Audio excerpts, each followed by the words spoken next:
আজ বিকেলে পূর্ব মেদিনীপুরের মেছেতায় এক মহিলার মোবাইল ছিনতাই করতে গিয়ে হাতে নাতে ধরা পড়ল এক কিশোর।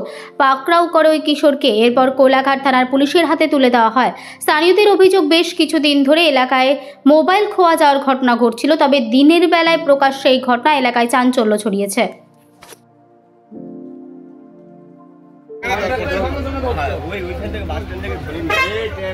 মানে দেখতে পেয়ে সঙ্গে দেখতে পেয়েছে মেয়েটা ফট করে ছিল উঠছে যা ধরেছে ইয়াটা তো এখানে স্টার্টে থাকে সব লাইনিং করে সব সময় থাকে যাচ্ছি লেগে ছুটে যেতে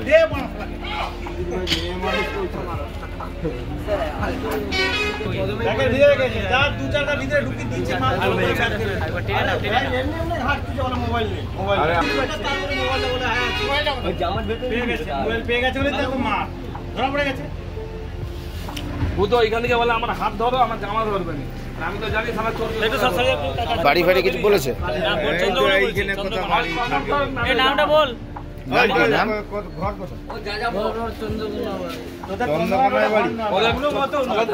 কজন আছে, আর কে আছে তোর সাথে?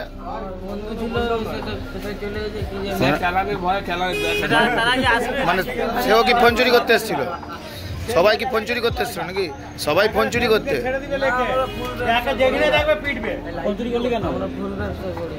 ফোন ব্যবসা করিস? ফুল ব্যবসা করিস? ফুল ব্যবসা করো না, মোবাইল চুরি করো। আরে ফুল ব্যবসা করো, মধু ব্যবসা করো, মধু গুড় মধু মধু মধু একটা ডাং হলে ভালো হতো। ডাং দেওয়া আগে চাপা চাপা জামা কাপড় মোবাইল চুরি ভালো ডাং আছে মন মিল কে আর খানকি ছিল সেন্ড মাকে হ্যাঁ বলে খানকি ছিল সেন্ড মাকে পড়ে গেছে কন্ট্রাক্টরটা না দৌড়ে এলে সব আমি এটা কার লাগাতে গেছি, কন্ট্রাক্টর বলে কি হয়েছে, বলে মোবাইল নেই। ওকে বল, আরে ও সঙ্গে সঙ্গে এইখানে এসে ধরেছে মা। আমি বলি কি হলো? বাড়ি কথা জিজ্ঞেস করো কি চন্দ্রকোনা বল। তুই এখানে কি ঘন্টা মারছিস? কি ঘন্টা মারছিস?